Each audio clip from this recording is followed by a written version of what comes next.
ஓதற்கு அறியவன் நிலவுலாவிய நீர்மலி வேணியன் அலையிற்சோதியன் அம்பலத்து ஆடுவன் மலர் சிலம்படி வாழ்த்தி வணங்குவான். அப்பர் அமர் பூந்துருத்தி அகவலாம் பொறிக்கும். அப்பர் இருக்கின்ற பூந்துருத்தி அதை நினைச்சு பார்த்தா என் அகவலாம் பொறிக்கும். தப்பாது இன்றே தந்தையின் தமிழ் கேட்பேன், தப்பாது இன்றே தந்தையின் தமிழ் கேட்பேன். எப்புறமும் காணோமே எந்தையே எங்குற்றீர், எப்புறமும் காணோமே எந்தையே எங்குற்றீர். இங்கே காணமே, பூந்துருத்திக்கு வந்தாச்சு, அப்புறம் காணமேன்னு பார்க்குற. அப்பர் எங்கே இருக்கிறாரு? சிவிகை சுமந்துக்கிட்டு இருக்கிறாரு. சிவிகை சுமக்கிறவர் அப்பர்னு யாருக்கும் தெரியாது. அவர் சிவிகையை தூக்குறதே அவர் சுகம்னு சுமக்கிறாரு. எப்புறமும் காணோமே எந்தையே எங்குற்றீர், தப்பேதோ நடப்பதென்னி என் தனி உணர்வு கூறுவதையே. ஏதோ தப்பு நடக்குது அப்படின்னு இவர் சொல்கிறாரு. சத்தம் போடுறார் உள்ளிருந்து சிவி. நாவரசர் எங்கே, நாடு புகழ் தந்தை எங்கே, என் அப்பர் எங்கேங்கிறாரு. வேற வழி இல்லை, தன்னை காட்டித்தான் ஆகணும். அந்த சிவிகையை தூக்குற பெருமான், அப்பர் பெருமான் சொல்கிறாரு, பிள்ளையே இங்குற்றேன் சிவிகை என் தோளில்ங்கிறார். தாங்க முடியல. உள்ளே இருக்கிற பிள்ளை பெருமான் குதிக்கிறார் சிவிகையிலேருந்து வெளியே. இவர் என்ன சொல்கிறாரு? பிள்ளையே இங்குற்றேன், எங்குற்றீர் தந்தையேங்கிறாரு. இங்குற்றேன் உன் சிவிகை என் தோளில்ங்கிறார். என்ன என் சிவிகை சுமந்தீரோ? என்ன செயல் இது அப்பரே? என்ன செயல் இது? பதைக்கிறேன் தந்தையே, நீர் சுமக்க சுகமென்ன எனக்கு சிவிகையோ சொல்லிட்டு பாடுறாரு பிள்ளை பெருமான். அவரை நோக்கி பாடுறாரு. செவிசை தவமாய் அப்பர் தமிழ் கேட்க வந்தேன், செவிசை தவமாய் அப்பர் தமிழ் கேட்க வந்தேன். சிவிகை தோளிலோ. அப்பர் தோளில் இடபச்சூல குறி பிரிச்சிருக்காங்க. பெண்ணாகடத்தில் அவர் தன்னை சமணத்திலிருந்து விடுபட வேண்டும் என்று சொல்லி ஒரு தோளில் இடபமும் ஒரு தோளில் சூலமும் பொறித்தார். அங்கே பூதங்களே வந்து அதை பொறித்தது. அந்த தோளில் உன்னுடைய பல்லக்க சுமந்தையப்பா, அந்த சிவிகை உனது இடபத்திலும் உனது சூலமும் என்னுடைய சிவிகை சுமக்கலாமா? செவிசை தவமாய் அப்பர் தமிழ் கேட்க பூந்துருத்தி வந்தேன், சிவிகை தோளிலோ. சீரோ இது செயல், தவிக்கவே நான் தவிக்கவே இடபச்சூலம் என்னை சுமக்கலாமோ? உன் தோளில் இருக்க இடமும் சூலமும் என்ன சுமக்கலாமா? புவியில் எது செயல் யாரோ செய்வர். வருந்துறாரு, படபடக்கிறாரு. சின்ன பிள்ளை, இவ்வளவு பெரிய முதியவர், கிழவர், பெரும் தமிழ் கிழவர், சைவ கிழவர் என்ன சுமக்கலாமான்னு பதைக்கிறார். அந்த நாவுக்கரசருக்கு ஒரே சந்தோஷம். ஆகா, நான் முருகனை சுமந்தேனே, இந்த தமிழ் பிள்ளையை சுமந்தேனே, அந்த ஆளுக்கு பெரும் சந்தோஷம். அவர் சொல்கிறாரு, செங்கன் முருகனை சுமப்பதிலும் சுகமுண்டோ, செங்கன் முருகனை சுமப்பதிலும் சுகமுண்டோ. தங்கமே, பிள்ளையை சொல்கிறார், தங்கமே தனி முதலே சீர்காழி சிறப்பே சிரம் சாய்ப்பேன். பார்முதலே பவித்திரமே பங்கமில்லை. ஒன்றும் தப்பு இல்லடா, பங்கமில்லை, பதைப்பு ஏனோ அப்படிங்கிறாரு பிள்ளையும். என்ன அருமையான காட்சிகள் பாருங்கள். இந்த பிள்ளை அவரை நோக்கி பாட, அவர் இவரை நோக்கி பாட, அங்கே உள்ள மக்களெல்லாம் இந்த காட்சியை கண்டு ரசிக்க. இந்த நாடகத்தில் என் பல்லக்கையே கொண்டு வருவேன். பல்லக்கிலேருந்து வரதே, பல்லக்கு சுமந்து வரதே 40 அடி நீளம் பந்தல். அந்த காட்சி 40 அடி நீளத்தில் பல்லக்கு வரும். பல்லக்கு செய்தோம், பல்லக்கில் அந்த குழந்தையே ஏறி வரும். இந்த காட்சி அப்பர் வருவார். அப்பர் பெருமான் ஒரு சின்ன குழந்தை, 13 வயசு குழந்தை அப்பராக நடிக்கும், 7 வயசு குழந்தை ஞானசம்பந்தராக நடிக்கும். பிறந்த பிறவி பயன். இந்த காட்சியை நாம் கண்ணார காணுவது ரொம்ப அருமையான காட்சி. எல்லோரும் வீட்டில் போய் நினச்சி பாருங்கள். இந்த செய்திகளை அசை போடுங்கள். நிச்சயமாக நமது வினைகளை எல்லாம் இதை அறுத்து தீர்க்கும். செங்கன் முருகனை சுமப்பதிலும் சுகமுண்டோ. தங்கமே, இந்த பிள்ளையை பாடுறார். தங்கமே தனி முதல்னா ஒரு பணம் வச்சுருப்பாங்க, அது அவசரத்துக்கு செலவு பண்ண. அது மாதிரி தனி முதலே சீகாழி சிறப்பே சிரம் சாய்ப்பேன். முதலே இந்த உலகத்துக்கே நீ தாண்டா முதல், என் கையில் வச்சிருக்க முதலும் நீயே, இந்த உலகத்துக்கு முதலும் நீயே, பங்கமில்லை, தப்பு இல்லைப்பா, நான் உன்னை சுமந்தா என்னப்பா தப்பு, பங்கமில்லை பதைப்பு ஏனோங்கிறார். பிள்ளையும் அப்பரை அழைத்து சென்று அமர வைத்து அப்புறம் கையை பிடிச்சி கூட்டிகிட்டு போகிறார் ஞானசம்பந்த பெருமான். ஒரு இடத்துல போய் உட்காடுறாங்க. அப்பரை அமர வைத்து ஆறுதலாய், எப்படி இருக்கீங்கப்பா, நல்லா இருக்கிறீங்களா ஐயா, ஆளுடைய அரசரே நல்லா இருக்கிறீங்களா, உங்களை பார்த்து 5-6 மாதத்துக்கு மேலே ஆச்சு, எப்படிப்பா எங்கெல்லாம் போனீங்கப்பா, என்னென்ன பதிகமெல்லாம் பாண்டிங்கப்பான்னு கேட்குறாரு. இவர் கேட்ட கேள்விக்கெல்லாம் பதில் சொல்கிறாரு. ஆறுதலாய் நலம் கேட்டு அவர் தரிசித்த தலங்களையும் தந்த தண்டமிழ் பதிகங்களையும் காதார கேட்டு இன்புறுவார். அதுபோன்றே ஆளுடை பிள்ளையும் பாண்டிய நாட்டில் தான் பட்ட அனுபவங்களையும் தவிர்த்த பாண்டியன் சூளை அனல் புனல் வாதமன அத்தனையும் எடுத்து ஏம்பி வாய் திறந்த அவளுடன் ஆன்னு வாய் தொடர்ந்து கேட்டுக்கிட்டு இருக்கிறார் நாவுக்கரசர். வாய் திறந்த அவளுடன் அரசரும் இது கேட்டு சமணர் கை தப்பிய பிள்ளை நிலையெண்ணி மகிழ். சமணர்கிட்ட மாட்டிக்கிட்டான்னு நினச்சிக்கிட்டு இருந்தார், அவங்க கையிலேருந்து தப்பிச்சாரா அப்படிங்கிற செய்தி கேட்டு அவ்வளவு சந்தோஷம். இந்த பிள்ளை தப்பிச்சு வந்துவிடுதப்பா, சமணத்தை மாற்றிடுதுப்பா, சைவம் அங்கே வாழ்ந்ததப்பான்னு அவ்வளவு சந்தோஷம். எப்படி இருக்கும் பாருங்க, ஒரு 80 வயது பெரியவருக்கு ஒரு சின்ன புள்ள சொல்கிறத கேட்டு வாய் வளர்ந்து கேட்குறாராம். கை தப்பிய பிள்ளை நிலையெண்ணி மகிழ்வர், அரசனின் அருங்குணங்கள் அறிந்தே அகம் மகிழ்வார். அரசன்னா இந்த நெடுமாறனுடைய அரும் குணங்களெல்லாம் சொல்கிறார், அதை எண்ணி அகம் மகிழ்வார். வரும் வழியில் வழிபட்ட தலங்கள், அங்கேருந்து பாண்டிய நாட்டிலேருந்து வரும்போது வழிபட்ட தலங்கள் தந்த பதிகங்கள் இவையும் உடன் அறிவர். சின்னால் பிள்ளை உடனிருந்து புந்துருத்தி விட்டு அப்புறம் விடைபெறுவர். காளியரும்னாலே சிறுகாளி குழந்தை. காளியரும் கனிந்த அன்பில் கசிந்தே அப்பருக்கு விடை தருவார். 2 பேரும் பிரிகிறாங்க. இதுவே இவர்களின் நிறைவான சந்திப்பாய் அமைக்கிறது. இதுக்கப்புறம் 2 பேரும் சந்திக்கலை.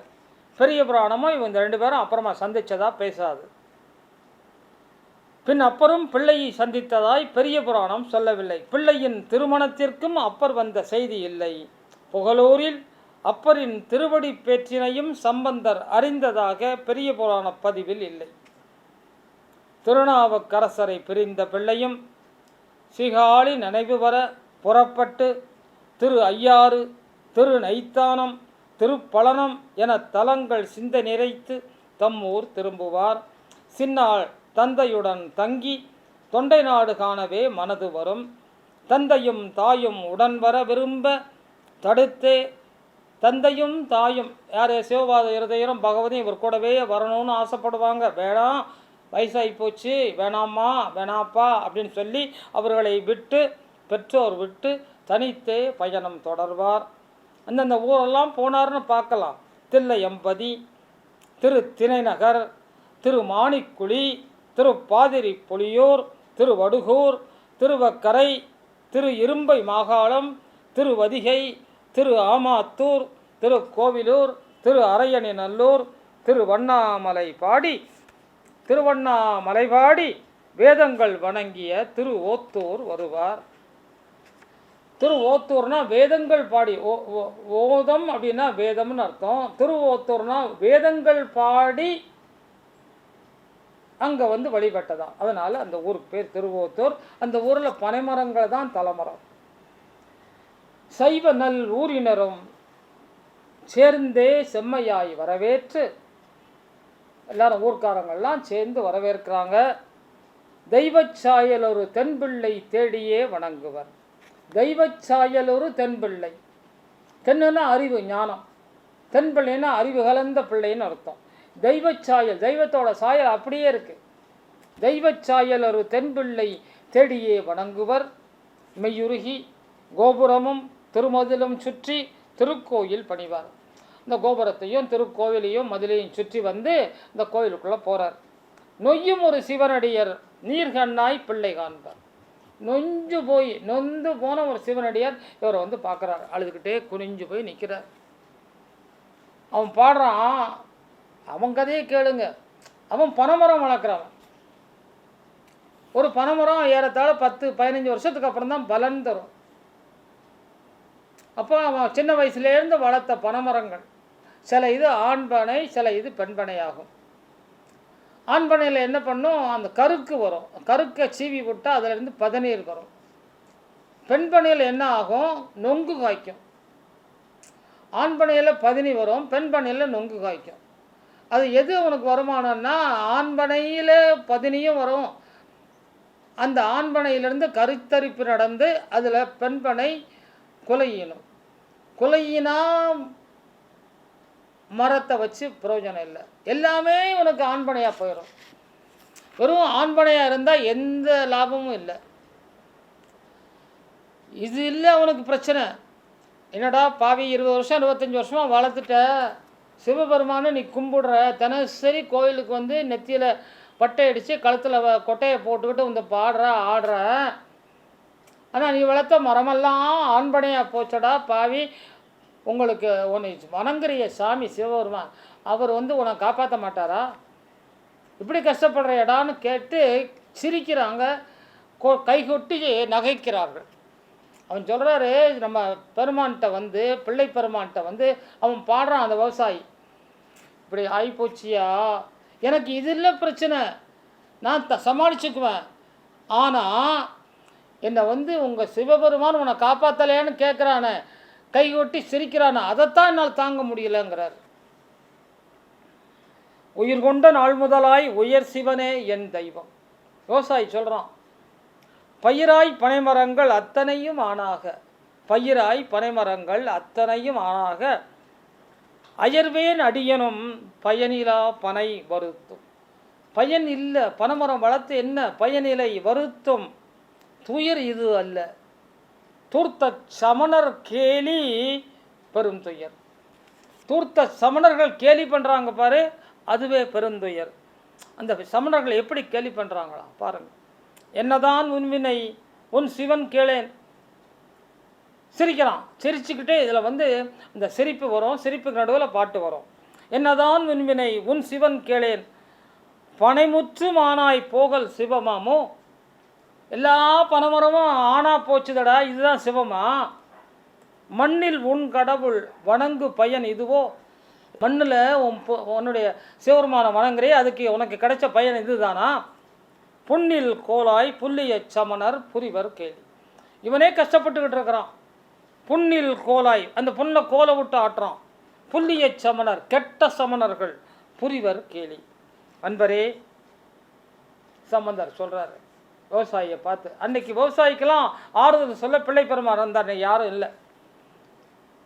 இன்னைக்கு விவசாயி அழுதாலும் கேட்கறதுக்கு அரசாங்கம் இல்லை. பிள்ளை பெருமானை வந்து இந்த மாதிரி ஐயா ஆகிப்போச்சேன்னு அந்த விவசாயி சொன்ன உடனே இந்த பிள்ளை பெருமான் அந்த விவசாயிக்கு ஆறுதல் சொல்கிறார். அன்பரே, அப்பன் சிவன் அவனியில் உண்டு, அப்பன் சிவன் அவனியில் உண்டு. கவலை துயர் கண்டு கேலி செய்தல் துன்புறுத்தல் தூர்த்த சமணர் மரபு. அவனாவது கெட்டு போயிட்டானா அவனை வந்து திட்டுறது, அவனை கேலி பண்ணுறது தான் சமணருடைய மரபு. யாம் இருக்க நம் தமிழ் இருக்க அண்ணல் சிவன் இருக்க இடர்கள் நம்மை அண்டாது. யாம் இருக்க நம் தமிழ் இருக்க அப்பன் சிவன் இருக்க இடர்கள் நம்மை அண்டாது. இன்றே உன் கவலை தீரும், இன்றே உன் கவலை தீரும். வேளாண்குடியானே வேண்டாம் கவலையே வேண்டுமோம் நம் பெருமானே. வேளாண்குடியானே வேண்டாம் கவலைகள் வேண்டுவோம் பெருமானை அப்படின்னு ஒரு பதிகத்தை பாடுறாரு நம்முடைய பிள்ளை பெருமான். அந்த பதியம் ரொம்ப அருமையான பதியம். பூத்தேர்ந்து ஆயன கொண்டு நின் பொன்னடி ஏத்தாதார் இல்லை என்னங்கால், பூத்தேர்ந்து பூவை கொண்டு ஆயன கொண்டு நின் பொன்னடி ஏத்தாதார், சிவபெருமானே உன்னது பொன் அடிகளை வணங்காதவர்கள் இல்லை என்று எண்ணுங்கால், ஓத்தூர் மேய ஒளி மழுவாள் அங்கை கூத்தீர் உம்ம குணங்களே. ஓத்தூரில் விளங்குகின்ற கையில் ஒளிர்கின்ற மழுவை ஏந்திய பெருமானே, கூத்தனே, உனது குணங்களை போற்றுகிறேன். என்ன ஆகுது இந்த ஊரில், என்ன நடக்குதுயா இந்த ஊரில்? குறும்பை ஆண்பனை, ஈன்குலை ஓத்தோர் அரும்பு கொன்றை அடிகளை பெரும் புகழியுள் ஞானசம்பந்தன் தன் சொல் விரும்புவார் வினை வீடே. ஏ பனைகளே, நீங்கள் கொலையினங்கள், பெருமான் அதற்கு கை கொடுப்பான் என்று சொல்லி ஞானசம்பந்தனது இந்த 10 பாடல்களையும் பாடுபவர்கள் வினை இல்லை வீடு பெறுவர் என்று பாடி முடிக்கிறார். சம்பந்தரின் பதிகம் கேட்ட ஓத்தூர் உரை பெருமானும் அடியருக்கே அருளுவார். அதிசயமாய் ஆண் பனைகள் அவசரமாய் கொலையினும், அதிசயமாய் ஆண் பனைகள் அவசரமாய் கொலையினும். உடனே பலன்னு எல்லா மரங்களும் கொலையீனி தள்ளும். என்ன அற்புதம், என்ன அதிசயம் பாருங்கள். ஆண் பனைகள் பெண் பனையாக மாறலை, ஆண் பனைகள் பெண் பனையாக மாறிட்டுன்னா 1 செகண்ட் ஆண் பனை இல்லைன்னா கொலையினாது. எனவே ஆண் பனைகளாக கருதப்பட்டவையே பெண் பனையாக மாறலை, கொலையினுச்சு. ஆண்பனைகள் அவசரமாய் கொலையினும் கூடிய அடியர் கூட்டம் குதுகலிக்கும் கொண்டாடும். அதிசயம் இதுவன அகிலம் ஆர்ப்பரிக்கும், அதிசயம் இதுவன அகிலம் ஆர்ப்பரிக்கும். ஆண்பனை கருத்தறிந்து, இந்த ஆண்பனை கருத்தறிந்து பிள்ளைப்பெருமானின் கருத்தை அறிந்து கருத்தரிச்சு தான். ஆண்பனை கருத்தறிந்து அவசரமாய் கருத்தரிக்கும். பெண்பனை எனவே பெருங்குலை ஈன்றதையே, பெண் பனை எனவே பெரும் குலை ஈன்றதையே. என்ன இது அதிசயம், இவ்வுலகில் சிவன் மிகையே, மண்வந்த மனமுகை எங்கள் பெருந்தகையே, மண்வந்த மனமுகை எங்கள் பெருந்தகையேன்னு பாட ஆரம்பித்தாங்க. யார்? ஓத்தூர் பெருமக்கள். சிவ சிவ சிவ சிவமே, வளர் சிவ வாழ் சிவமே, ஓ சிவமே சிவமே அப்படின்னு எல்லாரும் ஒரு குழுவாக இருந்து ஆடி பாடி மகிழ்கிறார்கள். பனை வளர்த்த பண்பாளர் இடர் நீங்கி பாசமுடன் கண்ணீர் பெருக்குவர். சாக்கியர் சமணரெல்லாம் பயந்து போய் ஓடினாங்களாம். என்னடா அது, நினைச்சா ஆண்பனை கொலையினது, நம்ம இவ்வளவுலாம் திட்டனமே, இவ்வளவு கேலி பண்ணமே, இப்போ பாரு, இப்போ யாரை போய் கேலி பண்ணுறது? நமக்கே கேலியாச்சு, நம்ம கேலி ஆகிப்போச்சு, நாம் கேலிக்குரிய பொருளாக மாறிவிட்டோமே என்று பயந்து, பிள்ளை பெருமானால் நமக்கு கேடுதான் வரும் என்று நினைத்து எண்ணி சமணரும் சாக்கியரும் சடுதியாய் வெட்கியே ஓடுவர் ஊர் விட்டு. இன்றைக்கும் அந்த ஊர் போனீங்கன்னா அந்த ஊரில் பனைமரம் சுற்றி இருக்கும், பனைமரங்கள். அந்த ஊரில் பனைமரமே தலைமரம், ஒரு கல் பனையை அங்கே நிறுவி இருப்பார்கள். ஒரு விட்டு இன்றும் அதிசயம் நினைவு கூறும் செயலாய் திருவோத்தூரின் தலைமரமாக பனைமரமே விளங்கும். கல் பனைமரம் நீங்கள் பார்க்கலாம். கற்பனை, இது கற்பனை அல்ல, ஆனால் அங்கே கற்பனையை இங்கே காணலாம். கற்பனையை கல்லால் ஆகிய பனை கற்பனை அல்ல, காணலாம் என்று கூறி அடியவர் ஆர்ப்பரிக்க, சிவநாமம் விண்ணார்க்க பிள்ளை பிரானும் ஓத்தூரை விட்டு தொண்டை நாடு பயணிப்பர்.